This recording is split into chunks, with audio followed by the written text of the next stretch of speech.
Today I will tell you how, on what should have been the proudest day of my life, I was humiliated in front of 150 guests. My son-in-law tore apart the gift I had crafted with my own hands and demanded the keys to my mansion, as though they were his birthright. When I refused, he mocked me before everyone. I walked away without a word, dialed one number, and 20 minutes later, a man appeared at the entrance. When the crowd saw who he was, their faces drained of color.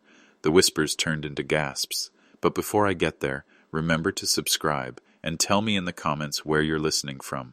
This is a story of dignity, betrayal, and a father's vengeance. My name is William Hartman. I am 70 years old, a widower for more than 3 decades, and I have lived alone in a mansion that once belonged to my parents. For years I kept its halls alive, tended its garden, polished its wood, and kept every corner filled with memory. I never flaunted wealth. In fact, most believed I lived modestly, perhaps even struggled. I never corrected them. That illusion kept me safe.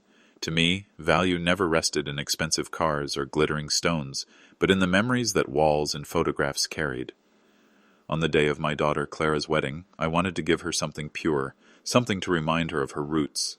For weeks I worked in my workshop, sanding down an old oak chest that my father and I had built together when I was just a boy.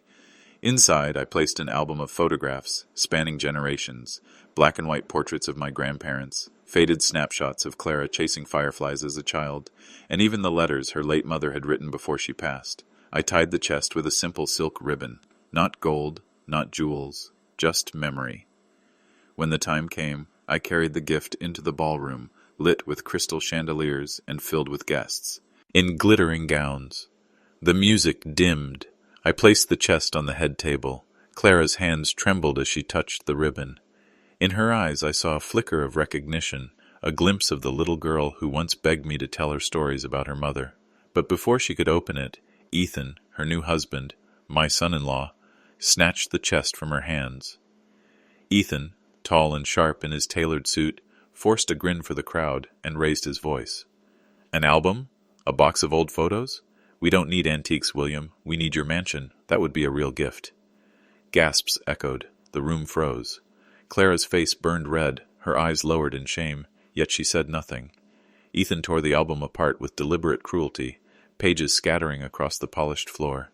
Photos of Clara as a baby, letters from her late mother drifting like broken leaves. My chest tightened, but I did not bend. 150 faces waited for me to crumble. Instead, I stood tall and said, my voice steady, "The gift I gave is not for sale. It was never meant to be currency." Ethan smirked, leaning close so the microphones carried his words across the ballroom. "You're an old man living alone in a house far too large. That mansion should belong to us, to build our future. Hand over the keys tonight. Stop clinging to what you don't need." His words sliced deeper than any blade. Guests whispered, phones rose into the air, recording every second.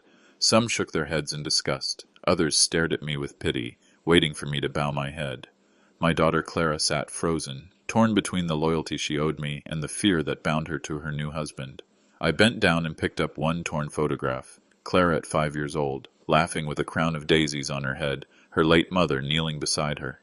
My fingers trembled, but not from weakness. I slipped the photo into my pocket, lifted my chin, and looked Ethan in the eye. "You may tear paper," I said softly, "but you will never tear away the truth of who I am." For a heartbeat, silence swept the room. Even the violins at the corner table stopped playing. Then Ethan sneered, turning to the guests with a false laugh. "See how unreasonable he is? He clings to memories because he has nothing else to offer. Without me, this wedding wouldn't even exist. My family paid for nearly everything." A lie. A lie Clara knew in her bones. I saw her shoulders tighten, but her lips stayed sealed. Her silence hurt more than Ethan's cruelty. The humiliation pressed against me like fire, but I refused to show weakness. I stood tall, my hands clasped before me, whispering only to myself, "Not tonight, not in front of them." The ballroom erupted into murmurs, divided between disbelief and judgment. Ethan basked in their attention, convinced he had won, convinced he had broken me. But I knew better. I would not fight him here. I would not give him the spectacle he craved. I would act with precision. When I turned and walked away, every step was deliberate, echoing across the marble floor. The night air hit my face like steel, cold and sharp. I reached into my pocket, pulled out my phone, and dialed the only number that mattered. "It's time," I said when the line connected. Ted, I ended the call and slipped the phone back into my jacket. Behind me, the ballroom filled with shallow laughter, mocking and hollow. Ethan thought he had humiliated me. He thought he had broken a man who had already weathered storms far greater than him. He thought he had reduced me to nothing more than a frail father desperate for approval. What he didn't understand was that he had just declared war. Inside, Ethan believed he had revealed my weakness. In truth, he had revealed himself. His greed was no longer a whisper in the shadows. It was out in the open, captured by every camera in that room. He had done half my work for me, and I knew, before the night was over, he would discover the reality I had kept hidden all along. I slipped my hand into my pocket and felt the torn photograph of Clara and her mother. My grip tightened. They deserved better than this sham of a man who called himself her husband, and if she could not see the truth yet, then I would make sure the world would. As I stood beneath the stone arch outside the hall, the night pressing cool against my skin, memories rose uninvited. Memories of the very first evening Clara had brought Ethan to meet me. I remember the sound of her laugh in the hallway, bright and excited, the way a young woman laughs when she believes she has found a man worth her heart. I opened the door before she could knock, eager yet cautious. My daughter's cheeks were flushed, her eyes glowing with conviction. "Dad," she said proudly, "this is Ethan." He stepped into my home with a confidence that wasn't earned but borrowed. His eyes swept the room, not pausing on the photographs of Clara as a child, not on the shelves lined with books her mother once loved, not on the handmade table I had carved with my own father. No. His gaze went straight to the aging armchair, the faded rug, the dated kitchen fixtures. "Cozy," he said finally, his lips curling into something that wasn't a compliment. "Not bad for retirement." I forced a polite smile, though the word hit me hard. Retirement. I was 68 then, yes, but I was not finished. I had built companies with my own hands, poured sweat into wood and stone, invested carefully until every cent counted. I had lived through loss and built again, but Ethan, a young man who had proven nothing, looked at my home and saw only what he thought was beneath him. Clara slid her arm through his, beaming, desperate for me to like him. "Isn't it nice, Ethan? Dad keeps everything so warm and welcoming." He nodded vaguely, then leaned close to her ear, loud enough for me to hear. "You deserve more than warm and welcoming, Clara. You deserve marble counters, chandeliers, and ceilings that scrape the heavens." She laughed nervously, brushing it off. "Oh, stop. Dad worked hard for this place." But his eyes flicked to mine, and in that instant I saw it. Calculation, not admiration for her loyalty, not love for her roots. Calculation. He had measured my home, measured me, and already marked Clara's future as something to be claimed. We sat down to dinner. I had repaired roasted lamb with rosemary, potatoes crisped in butter, and bread I had baked myself. Food made with care. Clara reached eagerly, but Ethan only poked at his plate. "It's good," he said without looking up. "But Clara's palate deserves better. She's too refined for this kind of routine. Don't you agree, Mr. Hartman?" The way he said it, Mr. Hartman, clipped and detached. Not William, not Dad, as though I were a stranger in my own house. I clenched my jaw but replied evenly. "My daughter knows her worth without anyone else defining it." For a moment, silence. Then he chuckled, hollow, without warmth. Of course. Still, she could have so much more. And there it was. Every word he spoke that night was a blade wrapped in velvet. Compliments laced with insults, admiration disguised as ambition. Clara accepted them like flowers, not realizing they had thorns. That night, after they left, I sat in the quiet. My hand traced the rim of my coffee mug, and I thought of his words. Cozy. Retirement. She deserves more. The truth was clear even then. Ethan was not courting Clara out of love alone. He was courting her future, my mansion, my estate, my legacy. And though Clara couldn't see it, I had seen men like him before. They always wore smiles. They always spoke of better. And they always left destruction in their wake. The years that followed proved me right. Ethan's contempt did not come all at once. It came in cuts, small and sharp, hidden in laughter. Every visit carried another insult wrapped as a joke. Every family dinner another jab dressed in charm. One evening, we gathered at my mansion. Clara had insisted, eager to show that despite her new life, she hadn't forgotten her roots. I set the table with china her mother and I had purchased decades earlier, polished until it gleamed beneath the chandelier. I wore a gray suit, pressed neatly, one of the few I had kept from my working years. It still fit me, still carried the weight of dignity. Ethan sat down, glanced once at me, then smirked. "Tell me, Mr. Hartman," he said, swirling the wine in his glass. "Is that suit from the 70s or the 80s? Hard to tell. It's almost vintage." The fork in my hand paused for only a moment. Clara let out a brittle laugh, her eyes darting between us, then quickly refilled her glass. She did not defend me. She did not tell him his words were cruel. Instead, she steered the conversation elsewhere, her voice strained but determined.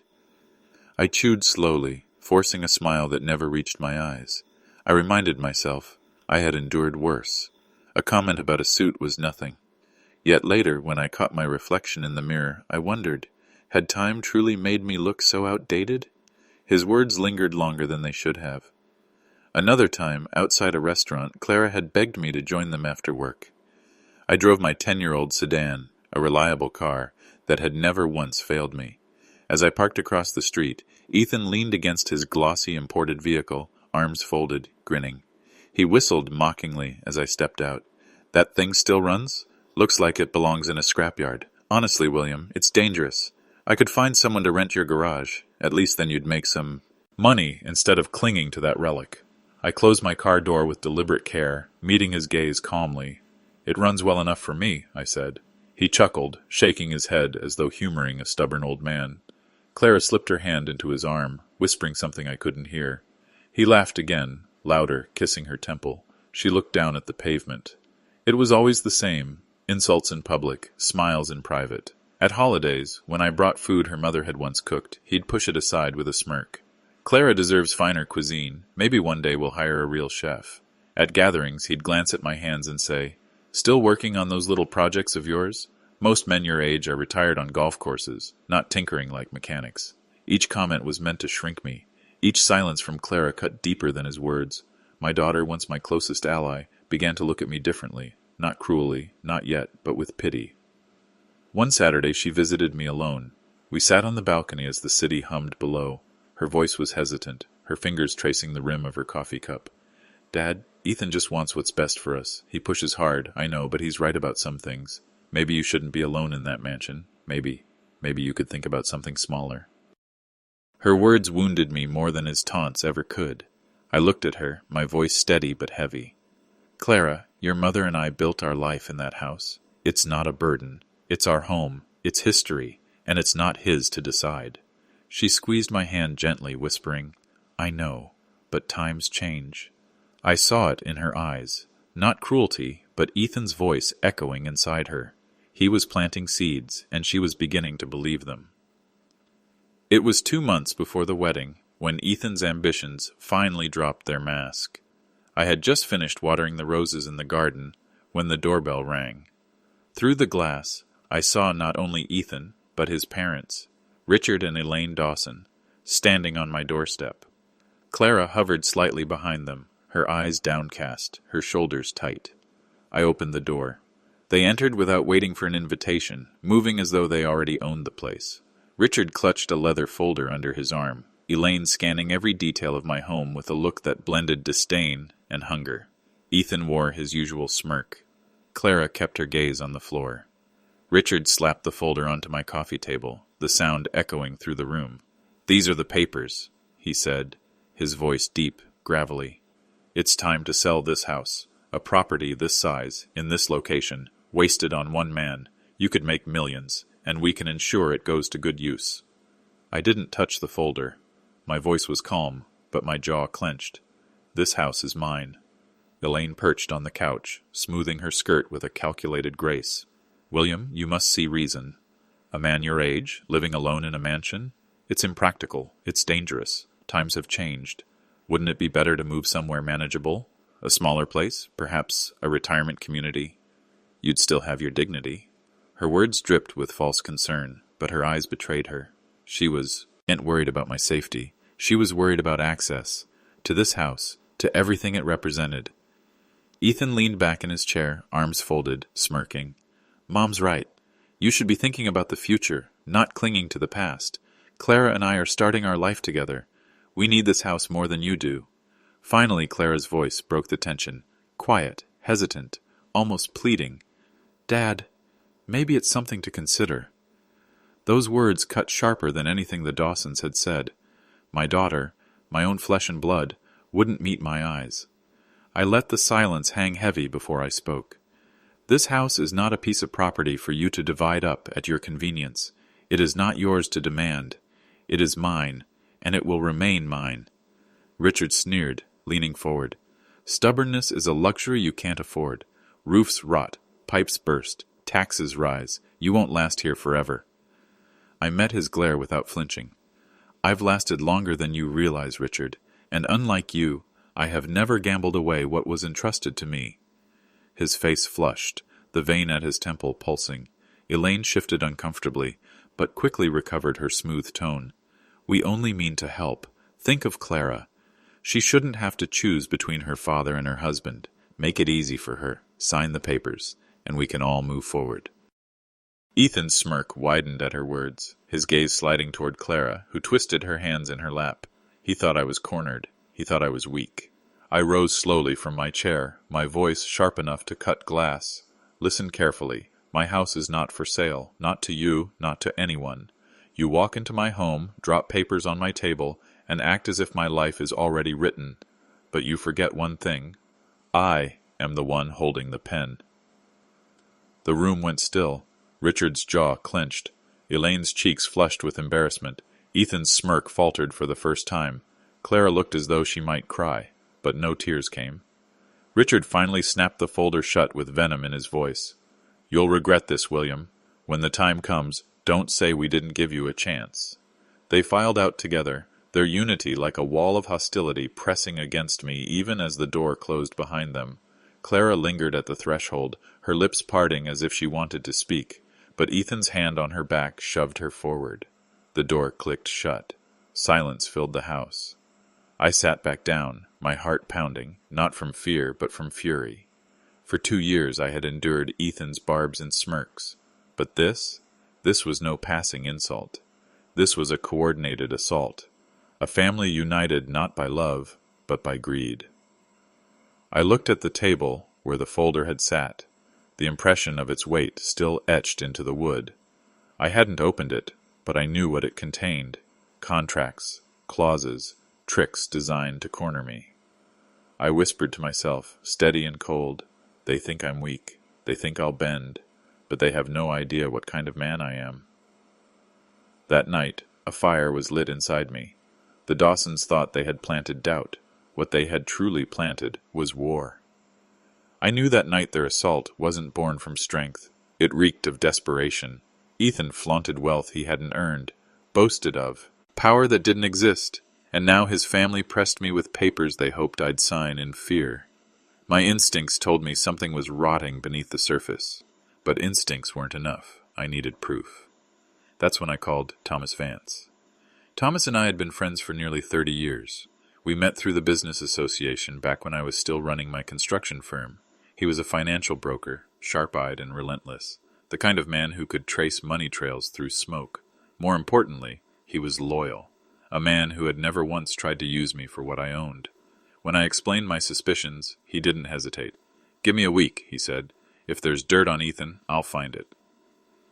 7 days later, Thomas sat across from me at the kitchen table. He placed a thick leather folder between us. The weight of it alone told me more than words could. He poured himself coffee, sipped once, and met my eyes. "You were right to be cautious, William." He opened the folder and slid the first page toward me. A credit report. The numbers screamed louder than any insult Ethan had ever spat at me. His debts exceeded $150,000, spread across multiple cards, every limit maxed, every payment past due. The line items told the story. Luxury boutiques, fine dining, first-class flights, a life of excess built on borrowed money. Thomas's voice was grim. He financed the wedding with plastic. Every flower arrangement, every bottle of champagne, every rented luxury car, all of it charged. He has no intention of paying it back. I stared at the page, bile rising in my throat. The wedding Clara had dreamed of, the one she thought was built on love, was nothing more than a mirage bought with lies. But Thomas wasn't finished. He turned another page. There's more. He's facing a pending lawsuit from his former employer. They allege he falsified accounts and diverted funds. Amount in dispute, $50,000. If he loses, he'll be barred from working in finance altogether. My hand trembled as I traced the black letters. So Ethan wasn't just careless. He was corrupt. Thomas leaned forward, his voice cold. He's desperate. Your mansion is his lifeline. Without it, he sinks. That's why he's pressuring you. That's why his parents are circling like vultures. They need your house to bail him out. I pressed my palm against the table, grounding myself. My voice came low, bitter. So this was never about Clara, never about love. It was always about what he thought he could steal. The words burned on my tongue. I had wanted to believe, foolishly, that despite his arrogance, maybe Ethan cared for her, that perhaps ambition blinded him more than greed. But the papers in front of me proved otherwise. Thomas covered my hand with his. You can't let him near this house, William. If he gains an inch, he'll take a mile. Protect what's yours, and protect Clara, whether she sees the truth or not. I nodded slowly, my chest heavy with both rage and sorrow. Rage at Ethan's manipulation. Sorrow for my daughter, who still couldn't see the wolf she had married. I gathered the papers into a neat stack, slid them back into the folder, and whispered steady as steel. If Ethan thinks this is a game of power, he has underestimated me. I will not hand over my life to feed his debts, and when the truth comes out, it won't be me who stands humiliated. Thomas's eyes glinted. Then let's make sure the truth does come out. That night, as his car disappeared down the driveway, I stood at the window staring at the folder left behind. My fists clenched. Ethan thought he had cornered me, but in truth, he had just exposed his own weakness, and I promised myself, his desperation would devour him long before it ever touched me. That night, I couldn't sleep. I lay awake staring at the ceiling, the city humming faintly beyond the windows, but inside me there was only silence. Heavy, unflinching silence. Ethan thought he had me trapped. His family thought they had planted fear, but all they had done was sharpen my resolve. At 2 a.m, I rose and crossed the study.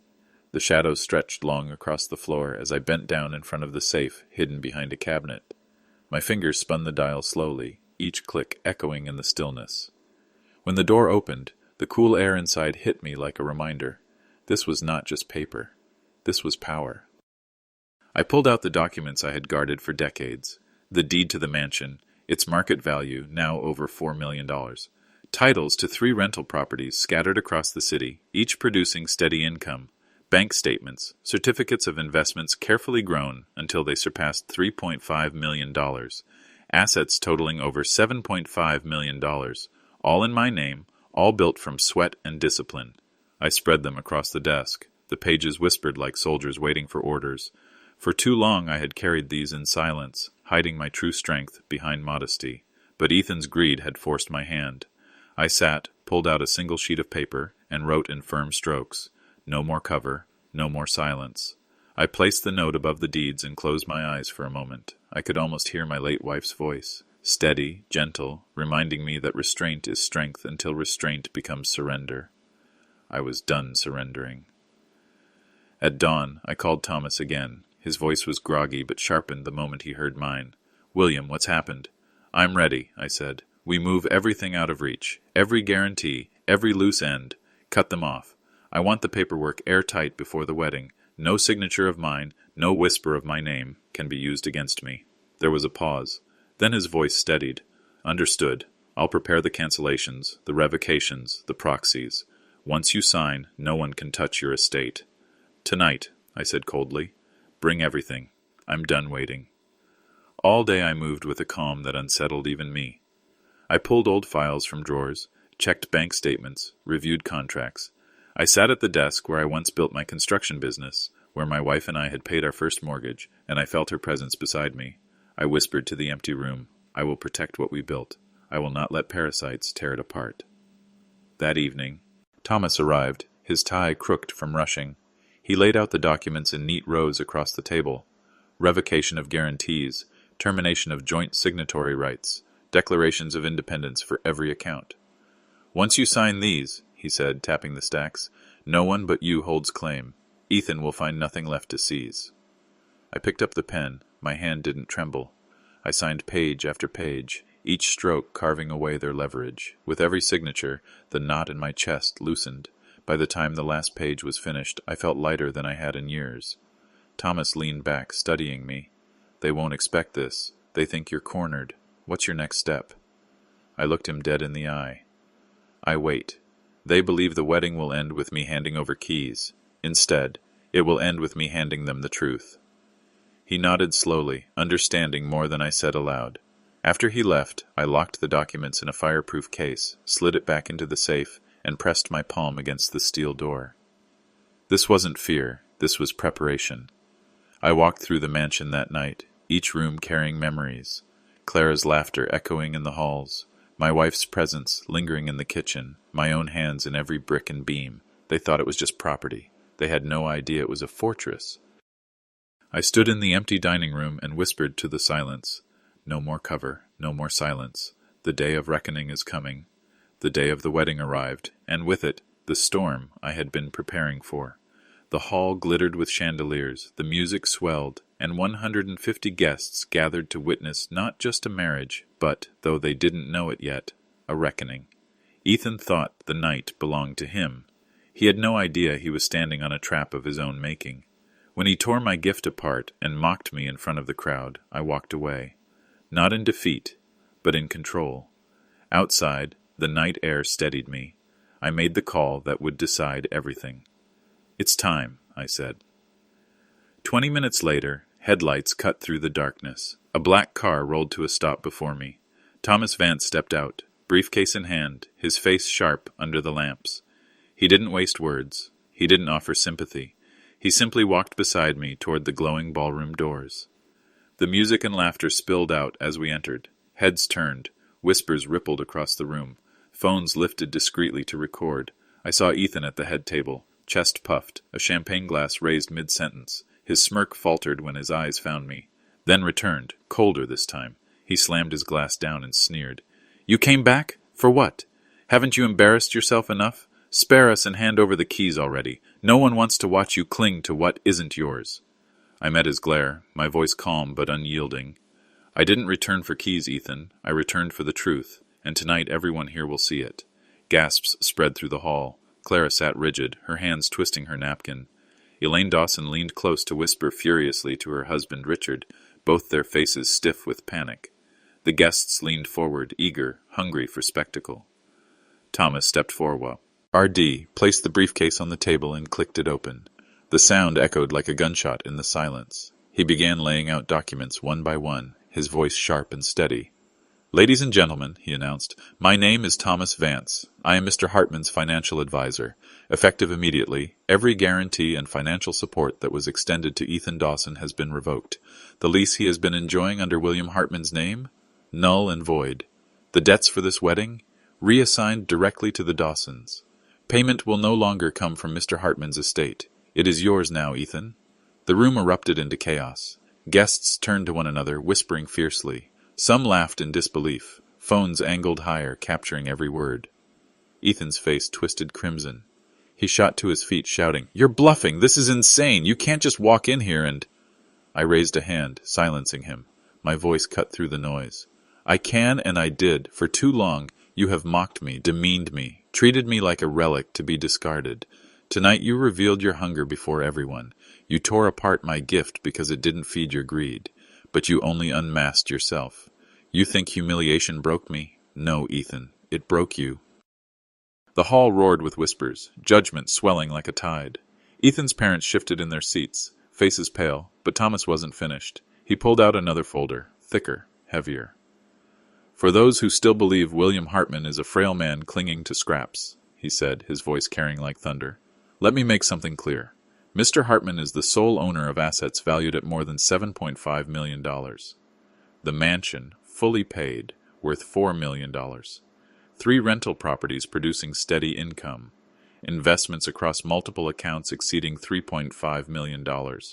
Certified, notarized, verifiable. The ballroom gasped, as though the very chandeliers had shaken. Guests leaned forward, mouths open, phones raised. Ethan's smirk dissolved into panic. He slammed his hand against the table hard enough to rattle glasses. No, that's impossible. He lives like a pauper. He drives an old car. He cooks his own meals. He's nothing but a poor widower scraping by. I turned toward him slowly, letting silence carve into his words before I spoke. You mistake simplicity for poverty, Ethan. I chose modesty because I knew the dangers of flaunting wealth. But you saw modesty and thought it meant weakness, and that is the measure of your character, not mine. For the first time that night, applause broke the whispers, hesitant at first, then stronger, swelling through the hall. Faces turned toward me with respect, admiration even. Ethan's fists clenched, his mask cracking. He had strutted through every room, convinced the world owed him everything. Now, under the glare of 150 witnesses, he was finally unmasked. The applause rolled through the ballroom like thunder, and I saw it land on Ethan's shoulders like a weight he couldn't bear. His face flushed crimson, sweat gathering at his temples. He turned to Clara, his voice cracking with panic. "Say something! Tell him he can't do this! Tell everyone he's lying!" Clara sat stiff, her hands clutching the napkins so tightly it tore. Her lips trembled, her eyes flicked from him to me, to the man who had raised her, who had built the home she grew up in, who had been mocked and humiliated only to rise stronger. For the first time, I saw a flicker of doubt in her gaze, a tremor of recognition. Thomas pressed on, his voice as sharp as steel. "These documents are notarized, filed, and enforceable by law. Contest them if you wish, Mr. Dawson, and you'll expose the debts and fraud you've buried beneath arrogance. The choice is yours." Gasps rippled again. Guests whispered not with curiosity now, but with judgment. Their stares cut into Ethan like knives. Richard Dawson tried to rise, his booming voice desperate. "This is nonsense. Do you think one man can ruin our family's plan?" Thomas cut him down in a single sentence. "This isn't one man. This is the truth, and the truth does not bow to schemes." I stepped forward then, my voice steady, clear enough to silence the murmurs. "You thought tonight was your triumph, Ethan. You thought you could reduce me to nothing in front of those I love. But it is you who stand exposed, desperate, drowning in debt, your arrogance revealed as fraud. You wanted my mansion. All you've bought is your own ruin." The ballroom held its breath. Cameras captured every flicker of his rage. Ethan's lips moved without sound, his fists trembling. Finally, he turned back to Clara, dropping his voice to a pleading whisper that carried none the less. "Clara, please, don't listen to them. You know me. You know I only ever wanted the best for us." Tears welled in her eyes, but they weren't the tears of devotion anymore. They were tears of betrayal. She stared at him, her voice breaking, heavy with hurt. "A misunderstanding? What kind of misunderstanding makes you rip apart my father's gift in front of everyone? What kind of misunderstanding mocks the man who raised me, who gave me everything, who never once asked for anything in return?" Her words cracked like a whip. Guests gasped aloud, some nodding, others whispering fiercely. Phones tilted closer, capturing every word as Ethan's mask shattered further. I lost my temper," he stammered, sweat dripping down his cheek. "The pressure, the costs." "No," Clara cut him off, her voice trembling, but resolute. "You didn't lose your temper. You showed who you are. You never loved me. You loved what you thought you could take from him." Richard and Elaine Dawson sat pale, their faces stiff with shame. Elaine tried to reach for Clara's hand, but Clara pulled it back sharply. Around us, guests began to speak openly. "How could he treat his own father-in-law like that?" one man muttered. "Shameful," another spat. "Absolutely shameful." The tide had turned. The whispers were no longer pitying me. They were condemning Ethan. Desperation clawed at him. He dropped to his knees before Clara, clutching at her gown. "Please, don't do this. I can fix it. I'll change. Just don't leave me." Clara pulled her hand free, her tears streaming as she stepped back. Her voice cracked, but it carried through the hall. "No, Ethan, you never needed me. You needed me. Your father's house, his money, his life. You needed everything but me." The hall erupted. Some gasped, others whispered furiously, and a few clapped outright. Ethan crumpled at her feet, a spectacle of humiliation, his arrogance stripped away for all to see. I stepped forward, my voice sharp but calm, cutting through the chaos. "This is the face of greed when it's unmasked. You thought dignity could be torn apart like paper, but you were wrong. Wealth built on lies collapses, and dignity, true dignity, cannot be destroyed by hands like yours." The applause rose again, louder this time, filling the chandeliers with a sound that drowned Ethan's sobs. He had mocked me in front of 150 witnesses. Now those same witnesses watched him crumble, and every camera in the room ensured his downfall would echo far beyond these walls. The ballroom erupted in applause that shook the chandeliers, but I did not linger to bask in it. I turned and walked away, leaving Ethan on his knees, his parents pale and trembling, and my daughter staring at the wreckage of her own illusions. My footsteps echoed down the marble corridor, deliberate and steady. I had not come to beg. I had come to end his masquerade. And now it was over. But men like Ethan do not retreat quietly. They claw, they lie, they poison the air around them when they can no longer control a room. Within days, I began to hear the whispers in town. At the market, neighbors who had once nodded in respect now looked at me with pity in their eyes. One woman leaned close to another, her voice just loud enough for me to hear. Poor William, his mind isn't what it used to be. His son-in-law says he's losing touch with reality. Imagine a man his age still trying to handle millions. Dangerous, really. The fruit basket in my hand felt heavier. It was not Ethan mocking me this time. It was his lies taking root in the mouths of strangers. That evening, Thomas arrived at my mansion, his face tight, a stack of papers under his arm. He dropped them on my desk, his voice sharp with fury. He's filed a petition, William. Ethan Dawson claims you are mentally unfit to manage your estate. If the court believes him, he could be appointed guardian over your assets. For a moment, the weight of betrayal pressed on my chest. Not just Ethan's cruelty, but Clara's silence. Did she believe him? Would she stand by while he dragged me into court? I closed my eyes, inhaled slowly, and let the fury settle into something colder. So this is his plan B, I said evenly. He failed to humiliate me in a ballroom, so now he tries to strip me in court.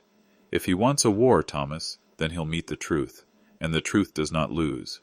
Thomas leaned forward, his voice steady but hard. Then we prepare. We'll bring medical testimony, financial records, witnesses. We'll show the court exactly who you are, and exactly what he is, but you must brace yourself. He's desperate, and desperation is dangerous. I nodded. Desperation is all he has left, and that will be his undoing. The following days were a blur of whispers and stares. Neighbors avoided me, afraid of the poison Ethan had spilled into the air. I saw my reflection in their faces. Not who I was, but who Ethan painted me to be. A fragile old man, clinging to a mansion too big, money he could not manage, memories he could not let go of. But I refused to let him write my story. Each morning I opened my safe and pulled out documents, bank statements, property contracts, investment records. I cataloged everything, laid them out in precise order, sharpening them like blades. Evidence was my weapon, and the courtroom would be my battlefield. One evening, Thomas slid a document across his desk toward me. This is Ethan's sworn affidavit. Read it carefully. I scanned the lines, my jaw tightening with every word. William Hartman demonstrates erratic behavior, refuses logical financial planning, unable to distinguish reality from sentiment. His outburst at a family event demonstrates instability. I set the paper down, my voice flat. He calls dignity delusion. He calls truth an outburst. And he expects a judge to believe this? Thomas tapped the affidavit with his finger. He underestimates you. He underestimates the law. And he underestimates me. We'll expose his debts, his fraud, his motive. The court will see him for what he is. I leaned back, a cold smile on my lips. Then let him try. Every step he takes will only drag him deeper into the pit he dug for himself. That night, I stood on the balcony of my mansion, Ethan's affidavit in my hand. The words meant to destroy me felt like fuel instead. He wanted me painted as unstable, but all he had done was reveal his terror. Only a drowning man thrashes this wildly.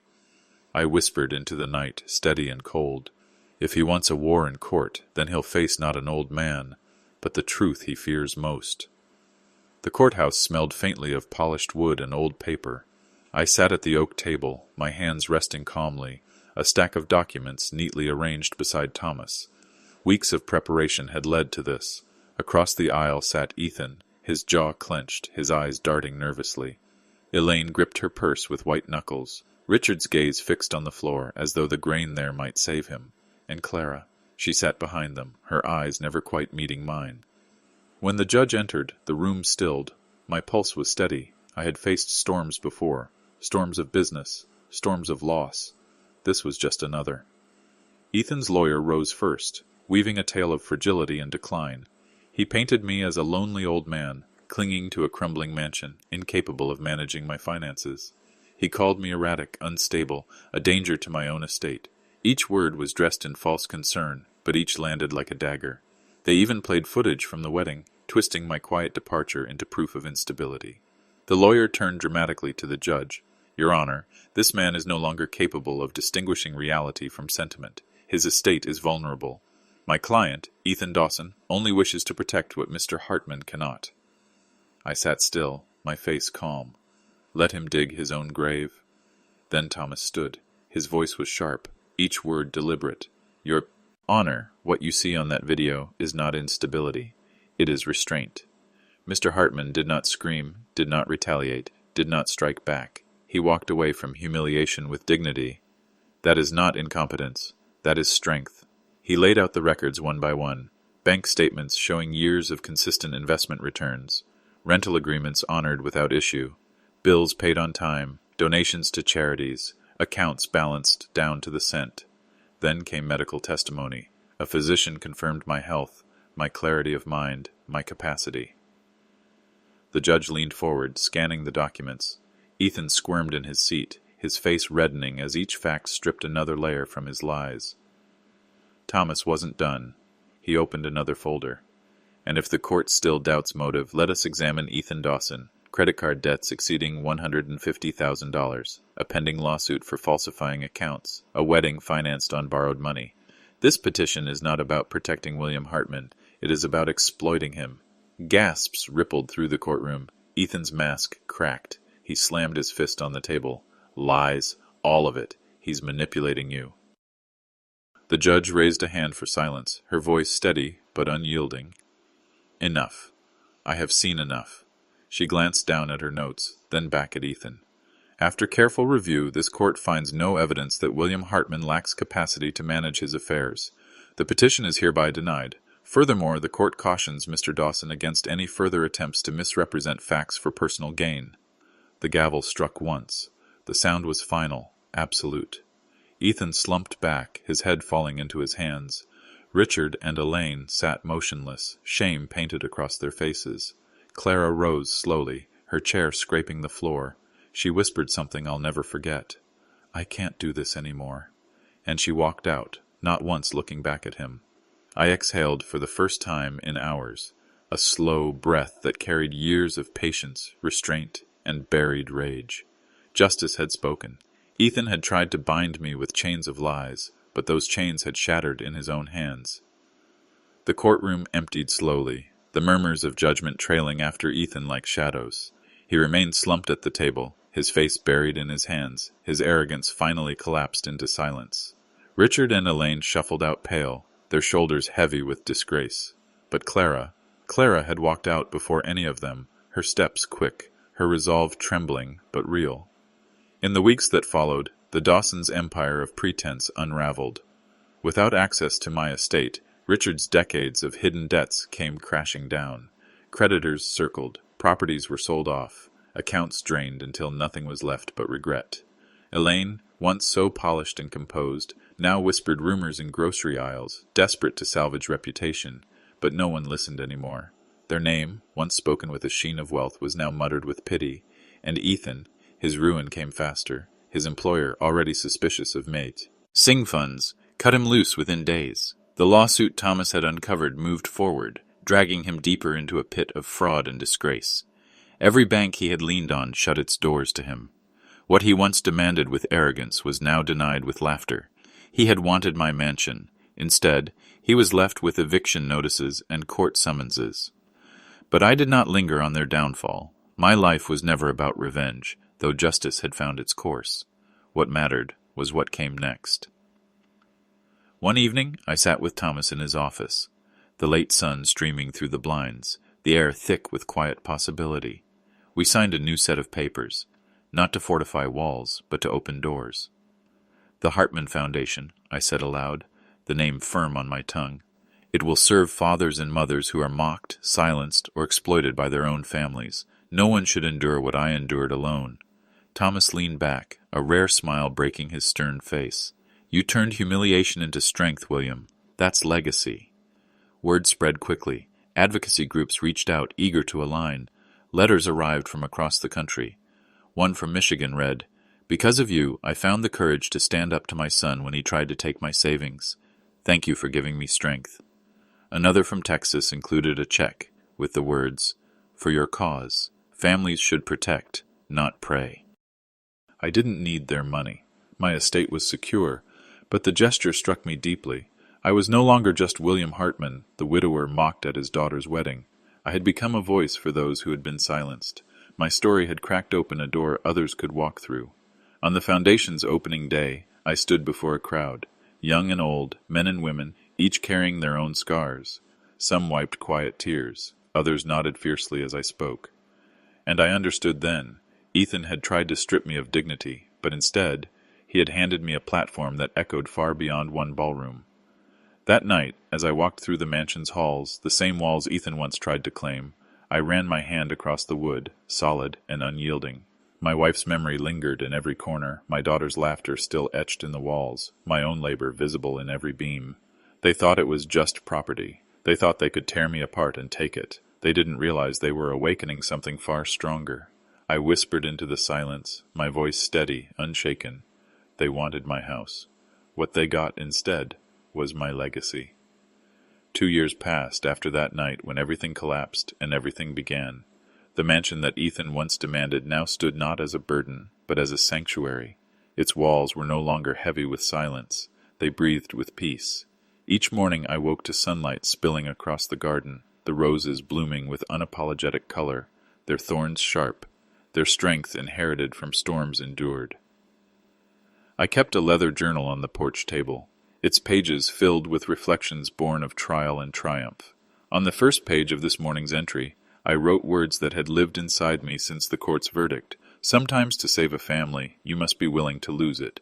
I underlined the sentence once, not as a wound, but as a truth. My newborn of 30 years, Joseph, crossed the lawn with his usual basket of fresh bread. He set it on the table, his smile steady. "Your roses grow stronger every year, William, just like their keeper." I chuckled softly.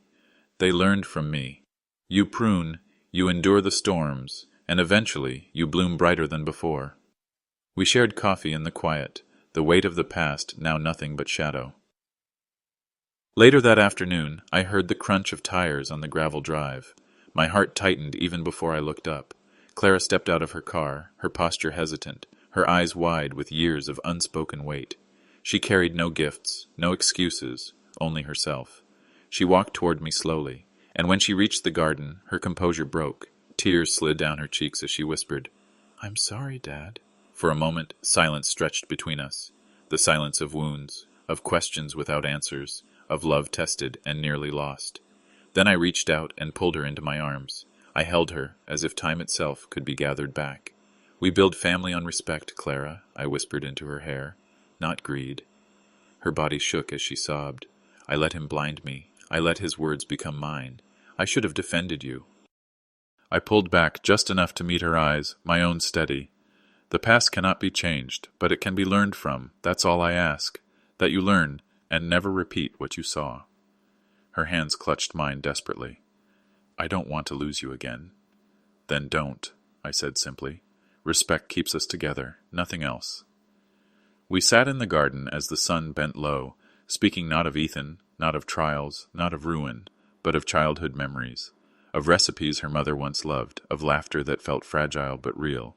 In her face I saw my daughter again, not the woman manipulated by greed, but the girl who once ran to me at school gates, who once trusted me without hesitation.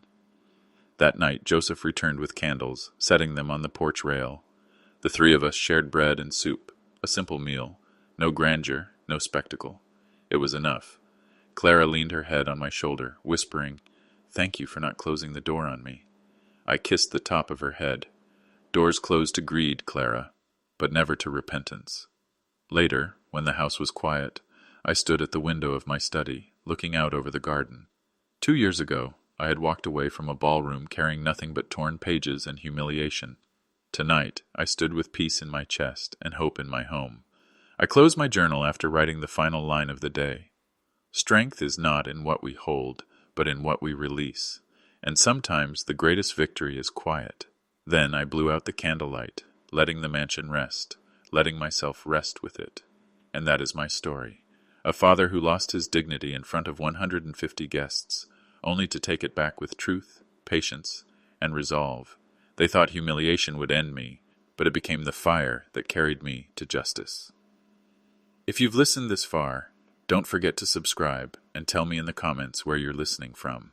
I read them all, and remember, sometimes to protect the family you love, you must be willing to stand against the ones who betray you.